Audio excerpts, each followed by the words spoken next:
En esta materia.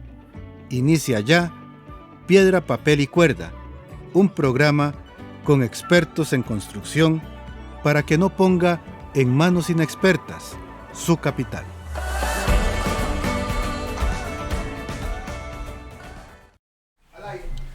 Buenas tardes a todos, muy agradecido nuevamente de tenerlos acá en nuestro programa Piedra, Papel y Cuerda.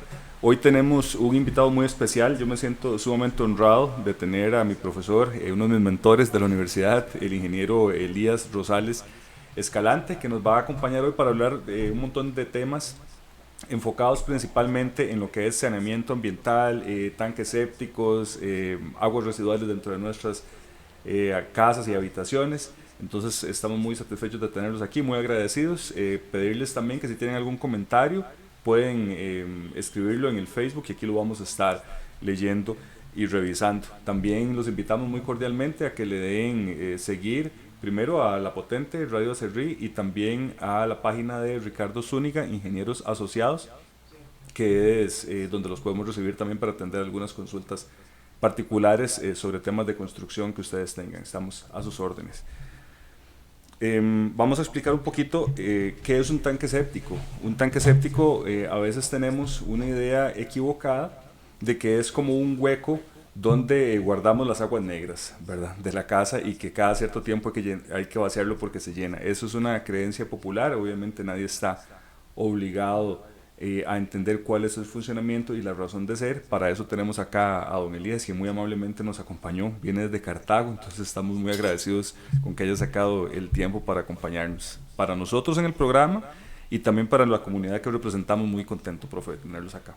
No, con muchísimo gusto. Aquí estamos, a través de los años hemos estado trabajando estos temas, así es que vamos a ver qué intercambiamos hoy.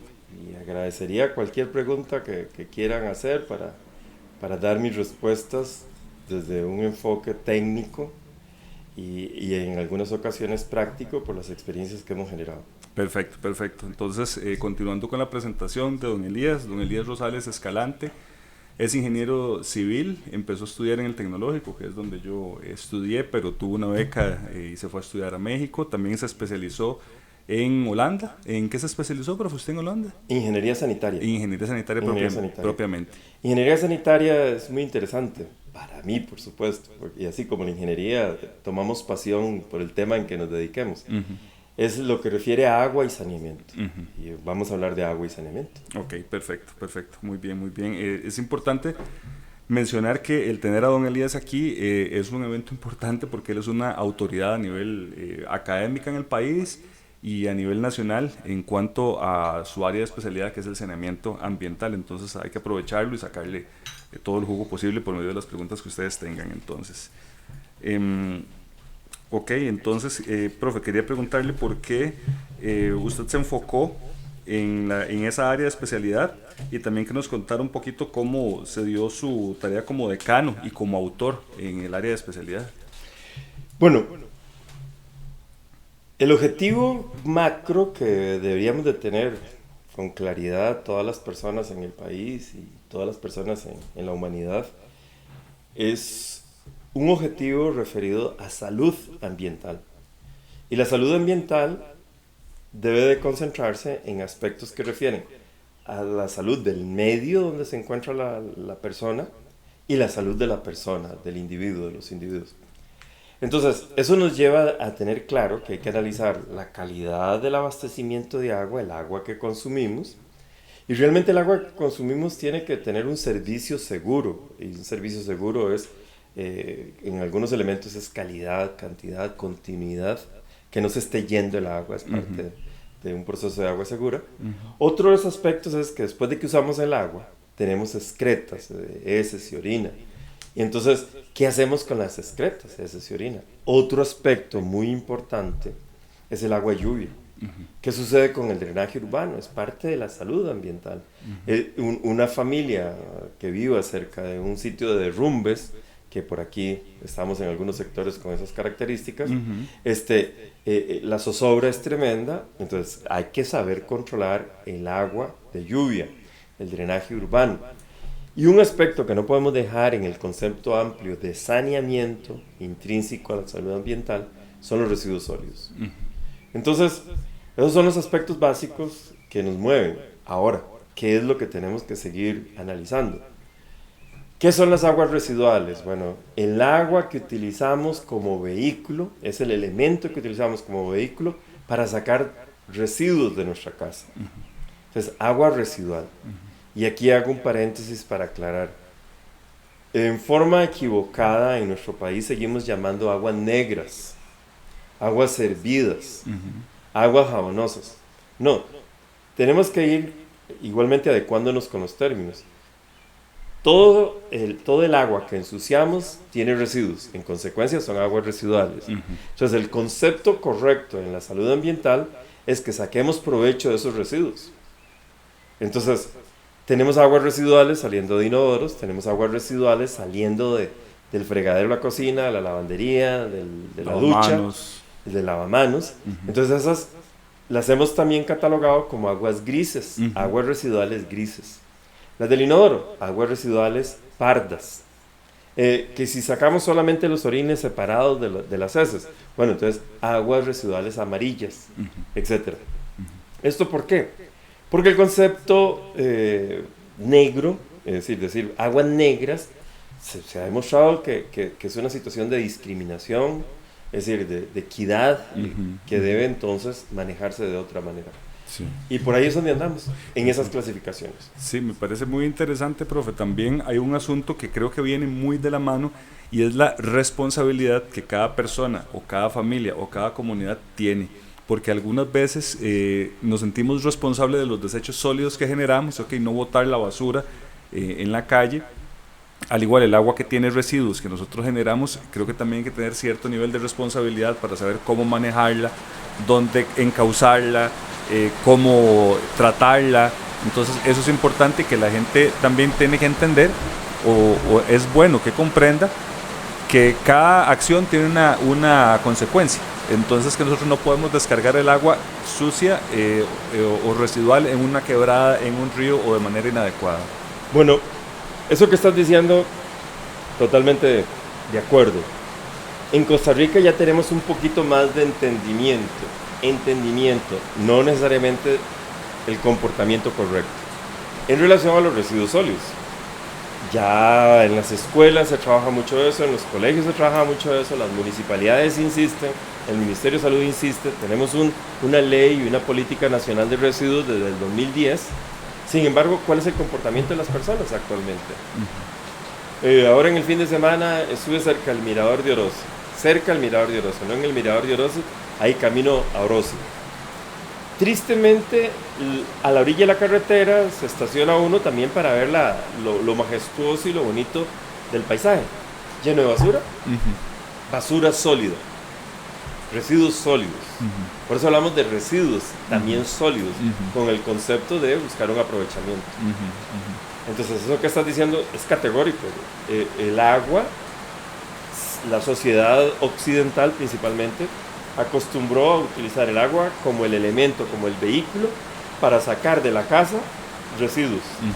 Pero tenemos igual que aprender a clasificar esos residuos y a entender que esos residuos en agua pueden tener o deben de tener tratamiento. Te voy a poner un ejemplo. Sí. Si yo digo, ¿qué sucede, Ricardo, si yo te presto esta taza? Si yo te presto la taza, ¿en qué condiciones me la vas a devolver?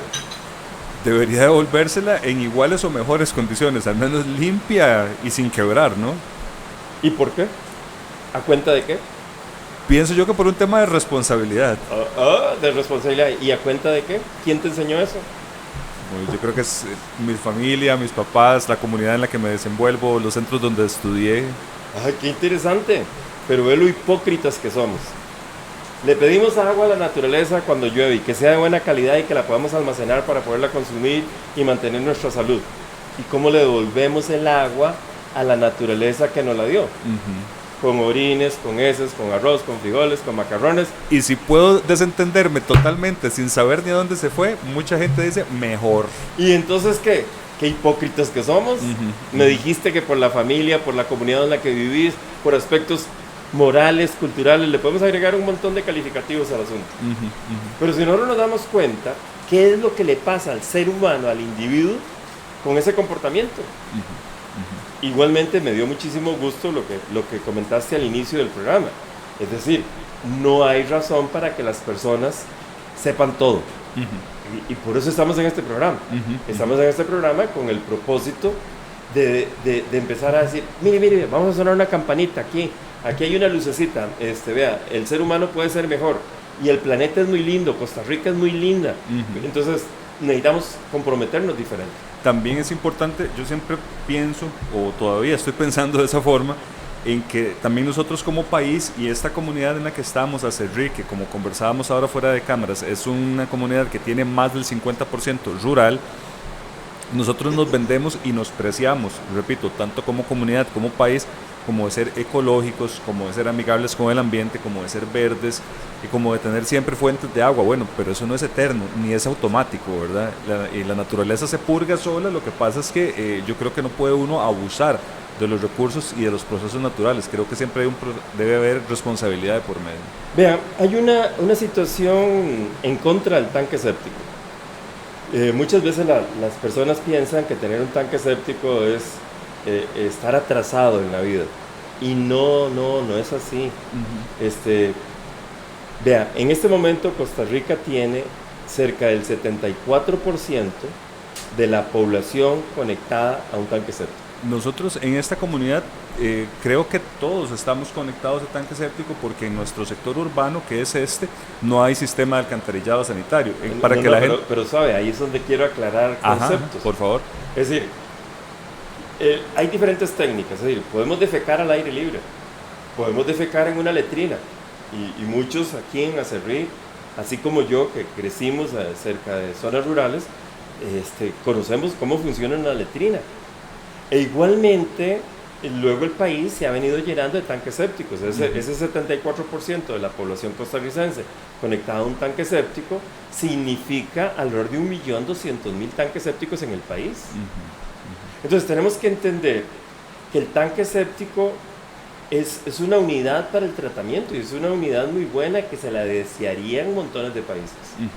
Entonces, no es cierto, y vea, soy enfático en hacer esta observación, no es cierto que la única solución es el alcantarillado sanitario y la planta para el tratamiento de aguas residuales. No es cierto. ¿Por qué enfatizo en eso? Porque nuestro país no quiere avanzar en políticas correctas para el mismo tanque séptico, en explicar cómo funciona el tanque séptico, porque está aspirando a tener alcantarillado sanitario y a tener planta de tratamiento. Pero estamos hablando de que hay zonas rurales medio concentradas, y hay otras zonas rurales dispersas. Entonces, ¿cuánto cuesta 1 kilómetro de alcantarillado? ¿Cuánto cuesta la inversión inicial de una planta para el tratamiento de aguas residuales? ¿Cuánto cuesta la operación y mantenimiento? ¿Cuánto cuesta el mejoramiento, la ampliación, el cambio de sistemas? Entonces, debemos de entender, y la analogía que yo hago es esta. Yo digo, mire, para defecar, nosotros podemos utilizar una letrina. Entonces yo digo, una analogía, una letrina podría ser el equivalente a una bicicleta. Yo me puedo mover en una bicicleta, y posiblemente en una letrina sudo como sudo en la bicicleta, porque las hacemos cerradas, sin ventilación, inapropiadamente. Entonces, igualmente sudo en una bicicleta. Igualmente yo digo, yo puedo estar viajando de Acerrí a Punta Arenas, o de Cartago a Limón, en un Mercedes-Benz. O en un Rolls Royce, si tuviéramos aquí en Costa Rica, aunque aquí ya se ven ahí Porsches y cosas por el estilo. Es decir, podríamos viajar en un carro muy lujoso, en un carro de una máquina muy fina. Pero los dos nos llevan al mismo destino. Podríamos llegar, ve cuántos muchachos, mis hijos hicieron hace poco, ese maratón que hubo de salir de San José y llegar a creo que fue por Quepos, por esos lados. Se fueron en bicicleta. Es decir, y así hay un montón de muchachos trabajando hoy día la bicicleta. Entonces, ¿qué es lo que quiero insistir? La inversión inicial hay que tomarla en cuenta. La operación y mantenimiento hay que tomarla en cuenta. La capacidad técnica para reparar tenemos que tomarla en cuenta. Entonces, una planta para el tratamiento de aguas residuales tiene una inversión inicial importante. Claro. Y el proceso de mantenimiento que no se puede abandonar, sencillamente llegar, construir y desentenderse, como pasa, por ejemplo, con la infraestructura como carreteras. Yo también trabajo un poco en eso. En las plantas de tratamiento no se puede, se necesitan, hay incluso reglamentos y parámetros. Vamos a ver un detalle. Limón, la ciudad de Limón tiene alcantarillado sanitario, pero no tiene planta para el tratamiento de aguas residuales. El caquero crudo va para el mar. Sí. Llega ahí un punto, se recoge en una estación de bombeo y se bombea al mar. Y somos el país ambientalista, el país ecologista. Y vamos a ver lo que sucede aquí en los Tajos, en la Uruca. En los Tajos, en la Uruca, tenemos una concentración de aguas residuales. Tenemos en este momento una planta para el tratamiento de aguas residuales con las primeras etapas. Las primeras etapas. Todavía no hemos avanzado lo suficiente. ¿Por qué? Porque es un Rolls Royce, es un Mercedes-Benz, cuesta la inversión inicial. No tenemos más porque no hemos tenido capacidad de pago. Entonces yo lo que insisto es, miren, un momentito. Es muy complicado económicamente, Costa Rica no es Dubái, como para decir que tenemos la plata del mundo y cambiar la técnica de saneamiento de tanques sépticos, que en esa analogía de bicicleta es como una moto, o es como un carro más sencillo, como un Hyundai, porque hasta ahí nos alcanza la plata. No podemos comprar el Mercedes-Benz, porque para tener un Mercedes-Benz aquí en Acerrí, entonces necesitamos un taller especializado aquí en Acerrí para el Mercedes-Benz. Pero podríamos hacer combinación de técnicas. Entonces, eso es lo que refiero. Entonces, ¿qué es lo que he estado diciendo? Lo que he estado diciendo es de que el tanque séptico es una técnica para el tratamiento de las aguas residuales a nivel individual. Un alcantarillado y una planta para el tratamiento es un sistema colectivo para un tratamiento centralizado. Entonces, tenemos que marcar esas diferencias. Las soluciones individuales de los tanques sépticos actualmente construidos, igualmente yo soy testigo de que hay un montón de defectos. Y entonces me voy a regresar a explicar algo más. Ya dije que son aguas residuales. El agua, cuando tiene cosas que le echamos y que usamos el agua como vehículo, como elemento para el transporte. Para desechar. Entonces ahora tenemos que entender otra cosa. Con todas las aguas residuales, en un sistema individual o un sistema colectivo, nosotros tenemos que hacer, lo primero es tratamiento. Eso es fundamental, es un paso fundamental. Tratamiento es quitarle contaminantes al agua. ¿Cuál es el otro paso fundamental? Disposición del agua ya tratada. Y hay otro paso que por lo general se nos olvida, que es que esos residuos que le quitamos al agua, ¿dónde los metemos? Entonces, agua residual, le quitamos cosas, residuos, y el agua, después de que le quitamos cosas, tenemos que disponerla. Entonces ahí en disponerla es donde viene el tema de los drenajes. Quería pedirles que por favor nos explicara un poco en eso, porque como conversábamos hace un rato, en nuestro cantón la manera más usual para tratar las aguas residuales son unidades individuales que son tanques sépticos y que se componen también no solo el tanque sino de un sistema como tal que finaliza la mayor de las veces, o al menos de manera, podríamos decir, más generalizada, en un drenaje. Entonces, que nos explique cómo funciona el drenaje, qué cuidados hay que tener y cómo podemos ayudar nosotros como usuarios para darle mantenimiento y alargar la vida útil. Bueno, realmente el concepto es tratamiento. Entonces, el tanque es el tratamiento. Si yo quiero remover más cantidad de contaminantes, puedo hablar del concepto que hemos venido desarrollando del tanque séptico mejorado. Es decir, después del tanque séptico, agregar otras etapas para remover contaminantes. La disposición, repito, es la forma como vamos a regresar el agua a la naturaleza. En Costa Rica podemos hacer ese regreso a la naturaleza, esa disposición, bajo el concepto de infiltración,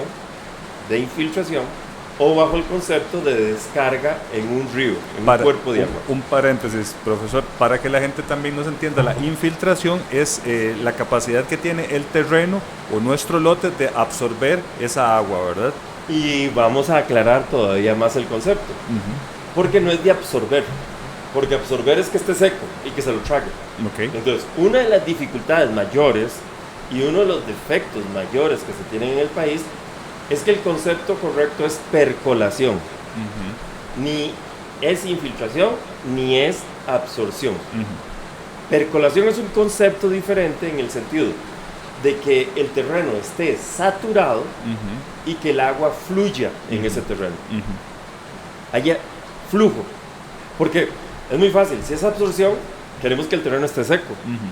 Si es infiltración, lo único que queremos es que el agua se meta en el terreno. No, pero es diferente si el terreno está saturado. Si el terreno está en época de lluvia. Que es lo usual, porque el tanque séptico, el drenaje debe funcionarnos en la parte más seca de nuestro verano, y en la parte más húmeda también siempre tiene que seguir funcionando. Y en la parte seca va a funcionar muy fácil. Claro. Pero en la parte de lluvia, en la época de lluvia, no. Entonces, ¿qué es lo que tenemos que hacer? Necesitamos hacer una radiografía al terreno con una prueba que se llama la prueba de percolación. Y el detalle básico de la prueba de percolación es la presaturación del terreno antes de hacer la lectura. Un paréntesis, profesor, ahí también, ahí es donde nosotros hacemos como uso de la herramienta que nos da este programa para explicarle a la gente. Cuando nosotros hablamos de la prueba, no significa un estudio de laboratorio costosísimo, ni significa que hay que hacer un montón de análisis súper detallados y que nos costaran meses o dinero en grandes cantidades. No, quisiera que explique que eso realmente es una pruebita sencilla que se puede hacer en campo, y que como todo, con la información nos facilita tomar muchas decisiones para nuestra calidad de vida, para inclusive darle más valor a la inversión. ¿Cómo? Por ejemplo, si estamos construyendo una casa nueva, tenemos que saber para cuántas personas más o menos la vamos a diseñar y de cuánta longitud tiene que ser ese drenaje para que el terreno pueda percolar y no saturarse, y estar con la casa nueva después en 1 o 2 años metiendo camiones, ojalá por medio de la sala donde llegaron los suegros y todo a sacarse el agua negra, ¿no? Aquí estás externando varios conceptos, y uno de los conceptos es la cantidad de personas que van a hacer uso del sistema, y eso es muy importante. Y los sistemas individuales que se pueden resolver con un tanque séptico, los sistemas individuales son más complicados, lo podemos expresar de otra forma, son más sensibles a la variabilidad. ¿A qué refiero? De que si son 4 personas, hay una capacidad, pero si son 10 personas, es otro comportamiento. Entonces yo por eso uso siempre la expresión, y posiblemente Fabián me escuchó y otras personas aquí en Acerrí me han escuchado decir que a como come el mulo, así produce. En consecuencia, siempre tenemos que determinar el tamaño del mulo. Si se trata del colegio, o si se trata de una escuela, o si se trata de un salón comunal, ahí hay mulos. Y si se trata de un proyecto de vivienda de 4 personas, pero ese proyecto de vivienda va a crecer a 12, entonces uno tiene que ver que ese mulo va a ser de 12, no solamente de 4. Entonces, vean qué interesante. Lo interesante es que, mi vecino hizo 10 metros de zanja. Yo le digo, suave, sí, pero es que yo no sé cómo es mi terreno, aunque esté a la par de él. Entonces tengo que revisar mi terreno para ver cómo se comporta. Entonces ahí es donde viene la prueba. Entonces se hace la prueba porque entonces yo tengo que definir que si mi mulo es de 4 o si mi mulo es de 10, para empezar. Y con eso igualmente voy a hacer la prueba, el terreno me va a decir qué capacidad de percolación tiene, qué capacidad de tragar agua cuando está saturado, y en consecuencia se hacen los numeritos, no es una cosa muy complicada como vos estás diciendo, y con esos numeritos ya me doy cuenta que yo necesito 20 metros de drenaje, por decir algo, aunque el vecino construyó 10. Entonces es muy importante entender que hay una capacidad propia en el suelo de mi lote. Y yo lo explicaba a algunos estudiantes, les decía, miren, esto de hacer la prueba de percolación es algo así como que si yo me doy cuenta que la señora está embarazada. Mi señora está embarazada y yo no salgo corriendo a decirle al vecino, mira, préstame el resultado del ultrasonido que le hicieron a tu señora para saber cómo está mi criatura. No, así no se hace, yo tengo que revisar mi criatura. Ahora, ¿cuál es el conflicto mayor que yo estoy encontrando? Es que la mayoría de profesionales y personas en el gremio de la construcción no les gusta hacer la prueba de percolación porque todo el mundo sabe. Y yo les digo, miren, eso que estabas diciendo, no es muy complicada la prueba de percolación y vale la pena porque de esa manera uno se evita un montón de dolores de cabeza, porque en esta época de lluvia es cuando se rebalsó el tanque séptico.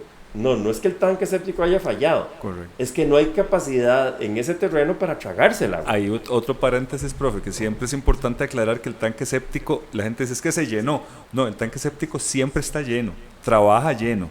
Y lo que ahí es importante, por eso yo hacía énfasis en el tema del drenaje, es que es un sistema complementario, como haciendo una analogía, el carro, pero con llantas. Si no, no vamos a ningún lado. Entonces, un correcto drenaje con una pruebita de infiltración, que como estábamos conversando, se puede resolver en muy poco tiempo, con conocimiento de un profesional que lo pueda asesorar, y podemos resolver un montón de problemas, porque también pasa... Prever, es cierto. También pasa que nosotros nos llaman a veces, o hemos visto, que el tanque séptico se llenó. No es que se llenó, es que ya el terreno no tiene más cómo percolar, y entonces hay que meter un camión con la manguera y todo, a veces por la sala, a veces por la cocina, porque desde la construcción no se previó. Correcto, entonces ya el mantenimiento. Correcto, y genera un montón de problemas. Quisiera también que nos comente usted cuáles, de acuerdo a sus experiencias, como los problemas más típicos que tenemos en eso. Bueno, uno de los problemas grandes que hay, sí, se atascó el drenaje. ¿Y por qué se atascó el drenaje? Bueno, porque no se le dio el correcto mantenimiento al tanque. Pero darle el correcto mantenimiento al tanque es una fase segunda. La primera fase, así como estuvimos diciendo, el tamaño del mulo para poder definir el tamaño del drenaje, igualmente el tamaño del mulo para definir el tamaño del tanque. El tamaño del tanque. Entonces aquí hago la observación de que se han puesto de moda los cilindros plásticos como tanques sépticos. Yo digo, no, suave. Eso no sirve, así como poner un cilindro, eso no sirve. ¿Por qué? Porque hay que entender cómo funciona un tanque séptico. En el tanque séptico hay dos fenómenos básicos. Un fenómeno es sedimentación y flotación. Y el otro fenómeno es biodigestión. Entonces, en el fenómeno de sedimentación y flotación, nosotros requerimos que el agua residual haga un recorrido lo más largo posible. ¿Para qué? Para que por las diferentes densidades de la materia, unas cosas se sedimenten y otras cosas floten. Entonces, sedimentación y flotación, un principio. Y no se logra con una unidad cilíndrica, porque la distancia entre la entrada y la salida es una distancia muy corta. En especial esos tienen forma cónica hacia arriba, entonces en la parte de arriba, que es por donde fluyen los líquidos, es más cerrada todavía. La distancia es más corta. Más corta. En consecuencia, hay que empezar por ahí.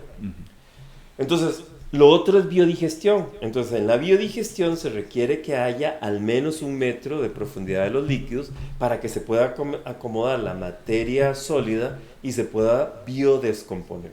Entonces, un tanque séptico es un biodigestor. Mentira lo que dicen muchos anuncios de que a usted le venden un biodigestor. Entonces, ¿qué es mejor que un tanque séptico? Es la misma cosa. Lo único que hay que tener cuidado es de que se cumplan los principios de sedimentación y se tengan los tiempos correctos para la biodegradación, para el almacenamiento de materia. Entonces, si yo no estoy verificando para el tamaño de mi mulo el llenado de la materia dentro del tanque, hay todo un procedimiento de operación y mantenimiento. Si yo no verifico eso, entonces la materia sólida se me va a ir al drenaje y entonces me va a tapar el drenaje. Ese es el conflicto que debemos de prever educándonos sobre los conceptos correctos de operación y mantenimiento. ¿Cómo nos puedes recomendar en el caso que es muy usual de que un drenaje se sature? ¿Tiene reparación, profesor? ¿Cómo se puede reparar? ¿Qué hacer en un caso como eso si no tenemos espacio suficiente, que es muy típico en lotes pequeños? No, ya cuando el lote es muy pequeño y por ejemplo, ayer me llamaron para un problema que hay en Ojancha. Me dicen, es que se colocó en el drenaje piedra cuarta y se puso piedra cuarta de esa blanca que hay en Nicoya. Y le digo, bueno, es que hay varios defectos. Uno de los defectos que tenemos que estar analizando es de que la gente ha acostumbrado a hacer el drenaje con piedra bruta. Y realmente eso es un defecto. Entonces, de pronto ahí escucharon y dijeron que la piedra tenía que ser más pequeña y definieron piedra cuarta. No, tampoco. Porque tenemos que entender que en el drenaje hay otros pasos para el tratamiento del agua. Un drenaje bien construido no es con piedra bruta porque la relación de vacíos, es decir, los huecos entre piedra y piedra son muy grandes. Un drenaje de piedra chiquita, como esa piedra cuarta, es muy bueno porque nos va a remover un montón de materia. Pero la vida de ese drenaje de piedra cuarta es una vida muy corta. ¿Por qué? Porque vean lo que sucede. Para que la gente nos entienda, es vida útil para darle mantenimiento. Sí, pero más bien lo que quiero referirme es de que ahí en el drenaje, en las piedras, existe la posibilidad, si está bien hechas las cosas, de que haya microorganismos alrededor de las piedras. Bueno, vida para tratamiento, me estaba. Exactamente. Perdón, entonces, me equivoqué. Es una situación biológica, es decir, que haya microorganismos. Bueno, tal vez les ha pasado cuando hay sitios donde el agua no es clorada y uno la almacena el agua en un balde, uno mete la mano dentro del balde y hay una baba. Esa baba son microorganismos que se desarrollaron. Bueno, esa baba es la que se desarrolla en las piedras. Entonces, si yo tengo piedra muy grande, lo que llamamos superficie específica es muy pequeña porque la relación de vacíos es muy grande. Si yo tengo piedra muy pequeña como la arena, la superficie específica es muy grande, pero la relación de vacíos es muy pequeña. Entonces, el tamaño óptimo de piedra para hacer un drenaje es piedra entre 10 centímetros, 4 pulgadas, y 5, 12 centímetros, 5 pulgadas, 5, máximo 6 pulgadas. Piedra más grande no sirve porque entonces no podemos desarrollar suficiente vida microbiológica para que se coma lo que todavía puede salir del tanque séptico. Ahora, lo que tiene que salir del tanque séptico no es sólido, sino que es algo así. Yo siempre he dicho, es como un fresco de tamarindo, los pelillos de un fresco de tamarindo, eso es lo que sale. Es materia disuelta, no materia grande. Entonces ahí hay otro defecto que resolver. Nuestra gente dice, es que yo vivo en un país donde llueve mucho, entonces en consecuencia, después de que tengo la piedra, le pongo un plástico. Error. ¿Por qué? Porque si yo estoy desarrollando microorganismos en las piedras, esos microorganismos transpiran, hay un metabolismo en esos microorganismos, se generan gases, en consecuencia esos gases tienen que salir por algún lado. Por eso también alguna gente dice que le coloca una losa encima al drenaje. Otro error también. Otro error. Porque tiene que transpirar el drenaje. Hay otro efecto que se impide, o otro defecto que se produce cuando ponemos un plástico sobre la piedra o ponemos esa losa sobre la piedra, es que cortamos la evapotranspiración. Y el drenaje tiene que transpirar, tiene que haber evapotranspiración. Sí. ¿Le parece, profesor, si tomamos un pequeño descanso para ir a unos anuncios? Dele viaje. Para que Fabián nos ayude con eso. Entonces, ok. Bueno. Sí, pero...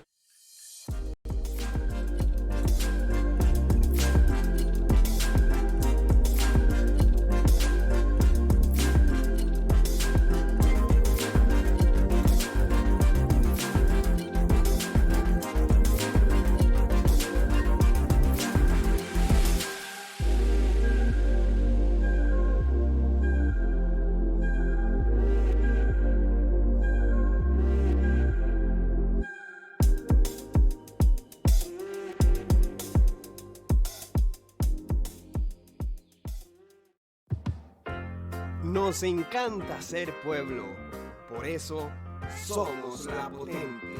radioacerri.com.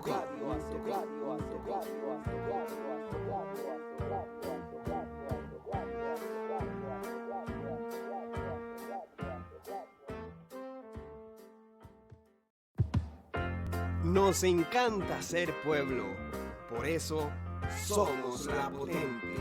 radioacerri.com.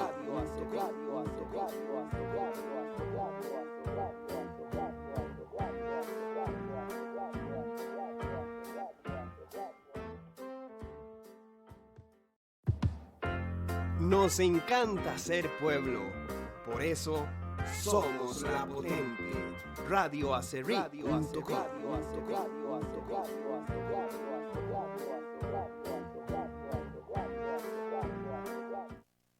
Estamos de regreso nuevamente, gracias a las personas que nos están acompañando. Voy a leer unos comentarios que tenemos acá. Perdón, nos comenta Mariela Celedón. Saludos, Mariela, que ella es abogada. Dice, se está refiriendo a las empresas que hacen la limpieza de los tanques sépticos. Dice, saber que algunas empresas que se dedican a vaciar esos tanques sépticos tiran o descargan esas aguas y residuos en los ríos. Ya existen muchas sentencias y demandas en contra de varias empresas por esa razón. Entonces, bueno, ese comentario que nos hace ella. Y siguiendo con... Disculpe que me medio sonreí, reí. Marcela. Mariela. Mariela, vea Mariela, qué gusto que vemos el punto porque hace un rato mencioné que en Limón hay un alcantarillado sanitario y todo crudo se manda al mar. Pero qué bonito es tener el sartén por el mango, el AIA. Entonces se modifican los reglamentos, se hace un decreto ejecutivo que le permite a la AIA hacer eso. Qué feo, ¿verdad? En el país ambientalista, en el país ecológico, en el mejor del mundo. Sí. Y entonces estamos viendo la basura en el prójimo y no la viga en el propio. ¿Por qué? Porque, los del tanque séptico, los que limpian tanques sépticos. Sí, no los quiero defender, es decir, porque igualmente conozco a un empresario, conozco un par de empresarios, uno aquí en el Coyol de Alajuela y el otro en San Isidro General, Pérez Celedón, muy responsables.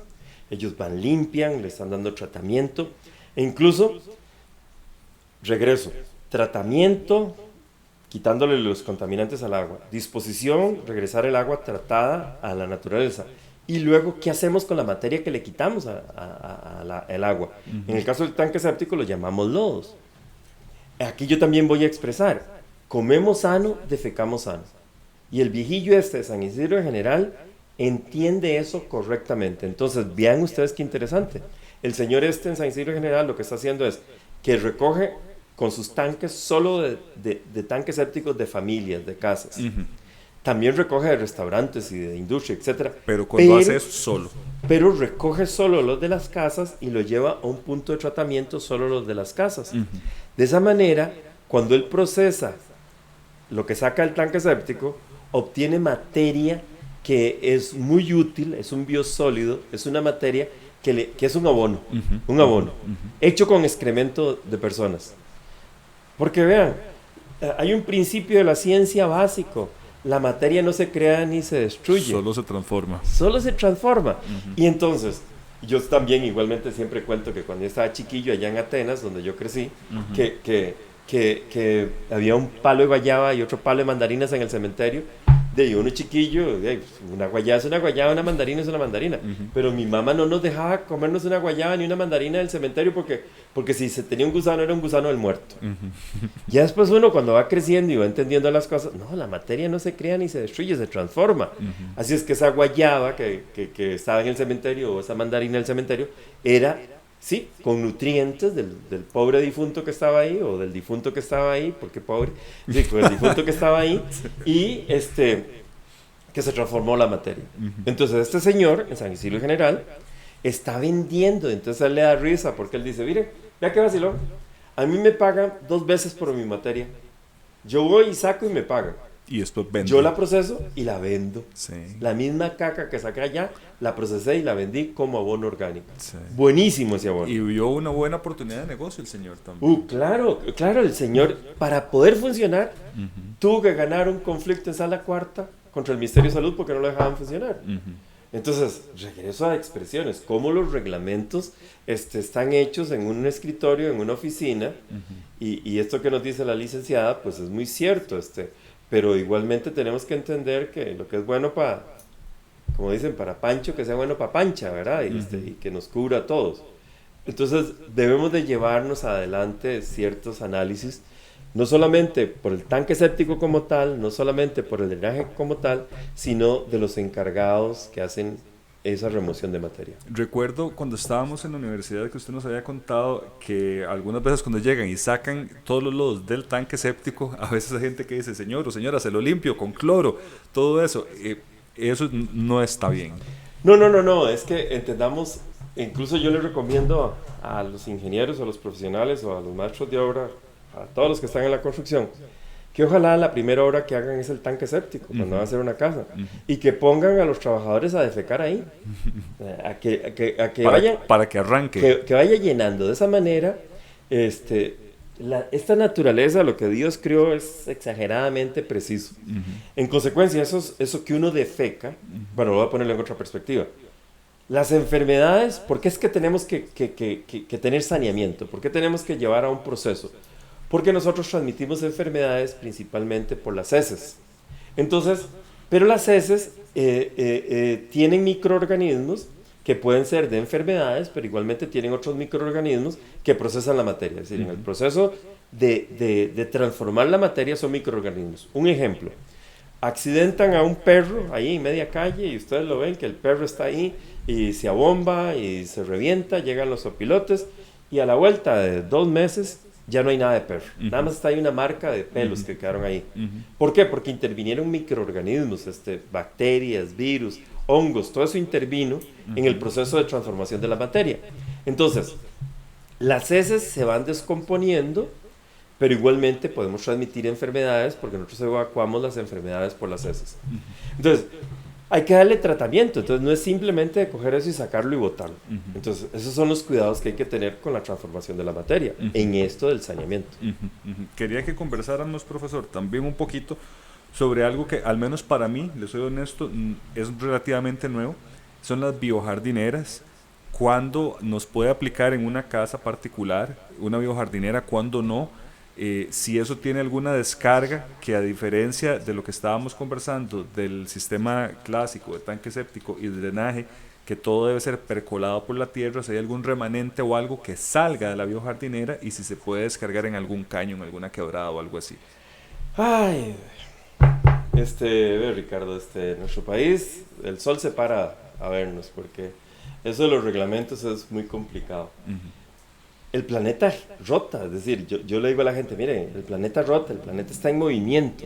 En consecuencia, un reglamento tiene que ajustarse a los avances de la técnica, cómo uno va entendiendo y conociendo los procesos. Entonces, hace un momento dije, tratamiento puede ser en el tanque séptico, pero igualmente tenemos el concepto en el Código de Instalaciones del Colegio Federal de Ingenieros y Arquitectos, viene el concepto de tanque séptico mejorado. Y ahí se explica. El concepto de tanque séptico mejorado es varias etapas después del tanque séptico. Entonces yo puedo tener, después del tanque séptico, puedo tener una biojardinera. O después del tanque séptico, puedo tener un filtro percolador, aerobio. Puedo tener un filtro anaerobio de flujo ascendente, anaerobio. Y luego puedo tener una biojardinera. ¿Qué es lo que estoy haciendo? Estoy mejorando la calidad de lo que le voy a regresar a la naturaleza. Intento dejar de ser hipócrita.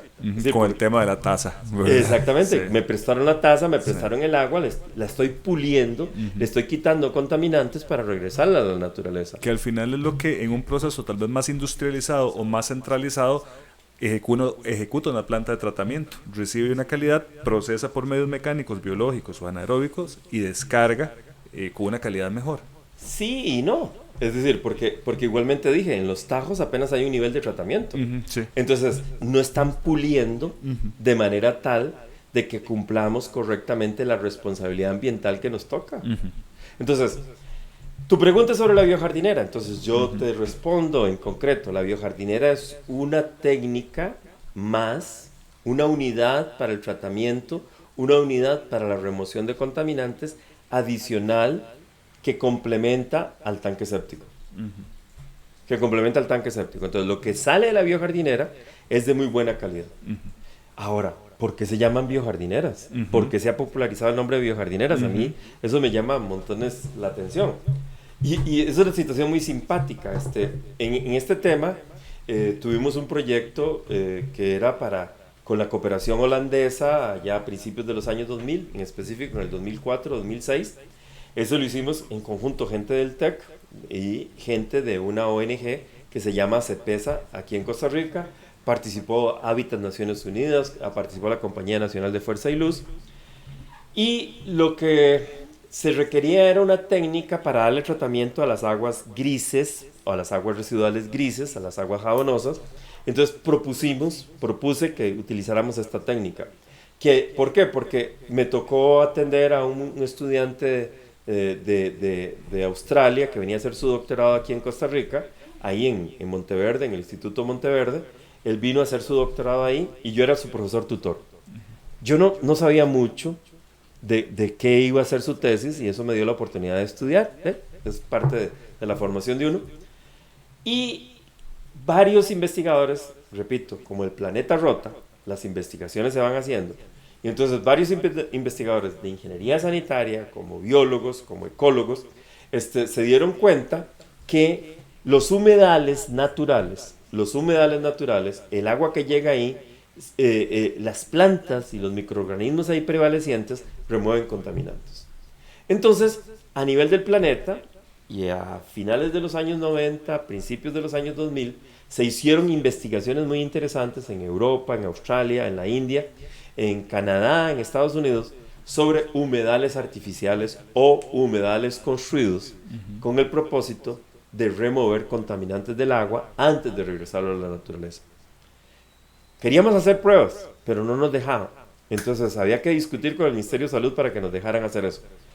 No se pueden llamar humedales, porque los humedales, el reglamento dice, mire, un biofiltro, no se pueden llamar biofiltros, porque el biofiltro requiere tal separación del lindero. No, hombre, pero es que esto es muy bueno para proyectos de vivienda de interés social, para que la gente sea más responsable a la hora de devolver la tasa.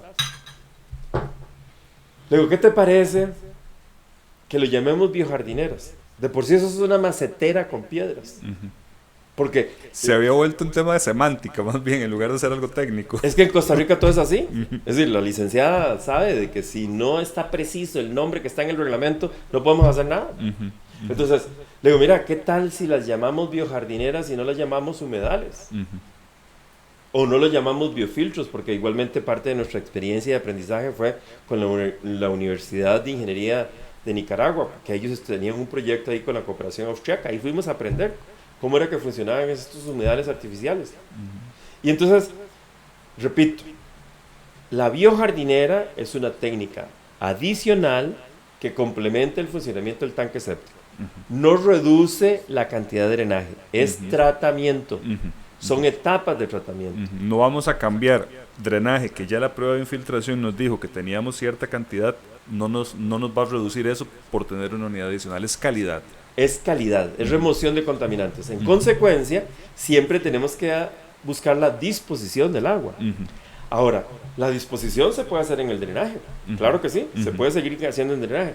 Igualmente, la disposición se puede hacer en un curso de agua, en un cuerpo de agua, porque entonces, si todo está bien diseñado, si todo está bien construido, entonces vamos a cumplir con los parámetros de calidad que en este país se nos permite para hacer el vertido en un cuerpo de agua. Entonces, pero es un paso de tratamiento. Entiendo. Y también hay que entender otra cosa, no es la pomada canaria. Es una técnica que tiene sus limitantes y eso me lleva a insistir de que en esto del agua y el saneamiento no hay absolutos, todo es relativo. Y también, en especial en esto, creo que es muy importante siempre tener en consideración que hay un mantenimiento que se debe estar, o sea, como repito, no es como cuando se construye una carretera que aunque debería llevar mantenimiento, nosotros somos muy dados, ya se hizo un puente y gracias, nos vamos. Esto requiere un mantenimiento muchísimo más estricto. Quería aprovechar... Regreso a la expresión. Sí. Compro una bicicleta, compro una motocicleta, compro un Mercedes-Benz. Yo tengo que entender que el mantenimiento, la operación y el mantenimiento, la reposición y la sustitución requiere no solamente una inversión, sino que requiere también capacidad tecnológica, capacidad de entendimiento de los usuarios de la técnica. Porque no le vamos a llevar el Mercedes-Benz a ningún chambón. Entonces, pero entonces necesitamos tener la bolsa con plata para meternos con el Mercedes-Benz. Entonces tenemos que entender eso, es decir, y por eso mi insistencia, miren, yo sé que cuando hay alta densidad es muy conveniente tener alcantarillado sanitario y planta de tratamiento. No estoy de acuerdo con eso de meter a todos los condominios una planta de tratamiento, no estoy de acuerdo porque hay costos de operación y mantenimiento que encarecen la operación y mantenimiento.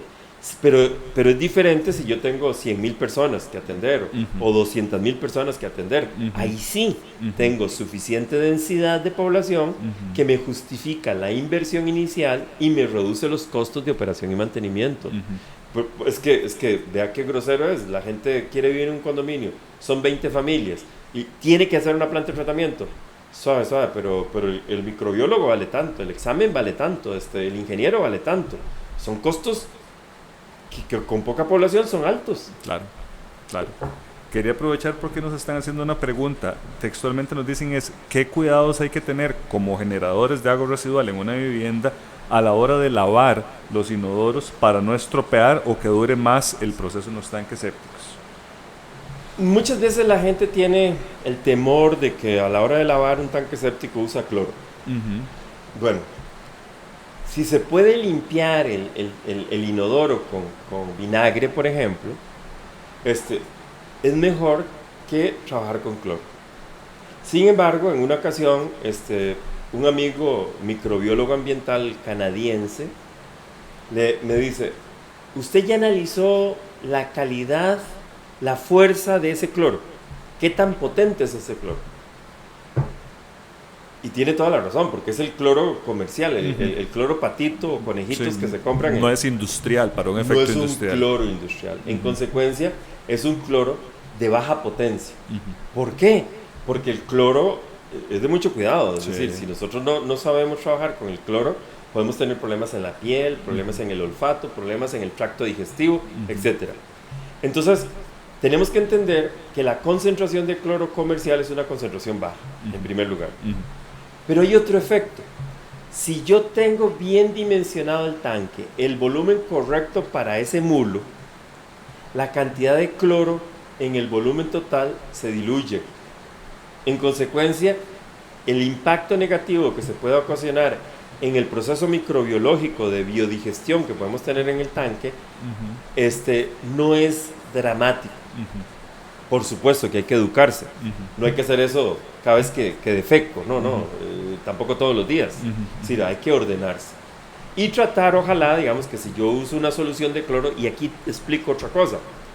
El cloro no es como el alcohol, es decir, el cloro actúa al rato de haberse colocado. Entonces conviene, por ejemplo, tener una bomba con agua que diluyó el cloro y rociarla en la taza, dejarlo ahí por lo menos 20 minutos, media hora, y después incluso se puede limpiar con un trapo, por supuesto se ponen guantes, con un trapo se limpia eso y después se enjuaga. Después se enjuaga. Entonces vea que estoy hablando de pasos apropiados para hacer la labor. En consecuencia, estamos reduciendo el efecto negativo que podríamos ocasionar en los microorganismos que queremos que existan funcionando en el tanque. También yo me tomo la libertad de decirle a la persona que nos preguntó que en el inodoro lo que debe ir no es basura. Por ejemplo, porque yo he visto muchísimas veces que en el inodoro se descargan toallas sanitarias, pañales de bebé, preservativos, cajetillas de cigarros. Eso no lo va a tratar ni el tanque séptico de su casa, ni el de la mía, ni ninguno, porque eso es basura. Vean, eso se debe tratar de manera adecuada. Esa observación es necesaria ampliarla, en el sentido de que ¿hecho o no hecho el papel higiénico en el tanque, en el excusado? Bueno, es un asunto filosófico. Si somos un país ambientalista, si tenemos conciencia ambientalista, si queremos que este planeta, nuestro país, salga adelante y pueda lucharse todo lo que está pasando por cambio climático y contaminaciones extremas, tenemos que entender que el papel higiénico sucio es un residuo sólido. Es un residuo sólido. Eso en primer lugar. En consecuencia, con las medidas de higiene correctas, podemos nosotros hacer manejo de ese residuo sólido. Por ejemplo, tener un basurero con una bolsa con tapa. Y muy importante, con tapa, porque totalmente de acuerdo, es horrible llegar a una cantina que sea y ver todos los papeles embarrados ahí y todo abierto. Eso es horrible, y peor en una casa. Pero hay otra importancia de que haya un basurero con tapa en la casa. Llegó una visita, una amiga llegó y está en su periodo menstrual. ¿Dónde pone la toalla sanitaria? ¿La va a coger y se la va a llevar a su casa en el bolso? ¿Qué es lo que va a hacer? Si no hay basurero, la va a tirar en el inodoro. Claro, la necesidad tiene que resolver de inmediato. Entonces... Claro, entonces en consecuencia necesitamos un basurero con tapa. Otro ejemplo, es decir, mencionaste los preservativos. Los que limpian tanques sépticos, y en caso mío que he estado presenciando esa situación, muchas veces hay tanques sépticos que tienen una nata de preservativos. Y muchas veces se ven en escuelas y en universidades y cosas por el estilo.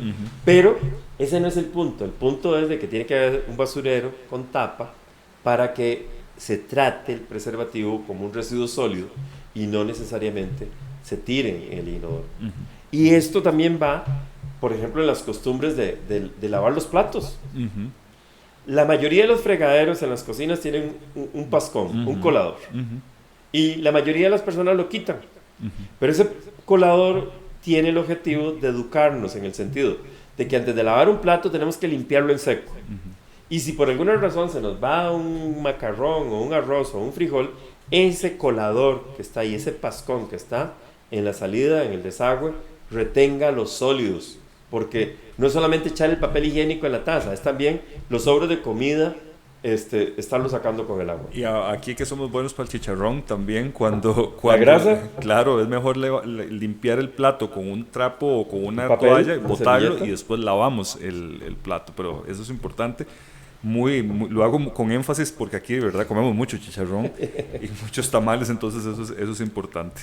Sí, por ahí están esas situaciones. Por ejemplo, nos lleva al uso racional del agua, al uso eficiente del agua. Y entonces aquí tenemos que entender que cambio climático nos tiene que hacer poner los pies en la tierra y decir, ¿dónde está el agua? En mi caso, que ya tengo más de 60 años, ¿dónde está el agua para los nietos de mis nietos? No mis hijos, ni mis nietos, porque ya mis nietos están apareciendo. ¿Dónde está el agua para los nietos de mis nietos? En cantidad y calidad. En consecuencia, cambio climático, las intervenciones que estamos teniendo actualmente, como que hay más inundaciones porque la intensidad de la lluvia es mayor, hay más erosión, hay más barro caminando hacia el mar. Tenemos que entender eso. E igualmente, tenemos que entender que en zonas donde el periodo seco se está prolongando, tenemos que aprender a reusar el agua que ya usamos. Entonces, tus preguntas, sí, tanque séptico, biojardinera, y con suerte podríamos tener otro paso de tratamiento, y el agua la podríamos usar en la época seca para regar jardines o lavar el carro. Zonas verdes, claro que sí. Y es decir, tenemos que ir pensando en el reuso, en técnicas para el reuso del agua. Y una de las técnicas, como la biojardinera, es muy apropiada para eso. Profesor, yo creo que ya por hoy se nos acabó el tiempo. Son las 6. Sí, súper agradecido realmente nuevamente con su presencia. Para mí un gusto saludarlo. Tenía unos tal vez 20 años de no verlo. Pero bueno, siempre es importante saludarlo. Agradecerle a toda la gente que nos acompañó y que nos está acompañando. Y tuvimos una audiencia bastante fiel. Y agradecerle a Fabián y a Mariano también por el espacio. Muchas gracias a todos. Aquí veo que están entrando algunas preguntas. Doña Elizabeth, yo se la voy a responder ahora aquí mismo en el chat. Y bueno, para toda la gente que nos siga acompañando, si lo tienen a bien, para de hoy en 15, por favor. Muchísimas gracias, los esperamos.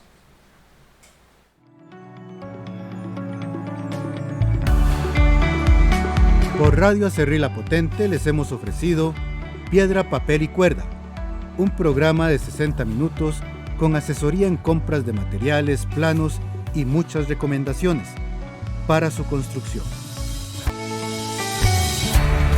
Y solo aquí, por La Potente, Radio Acerrí.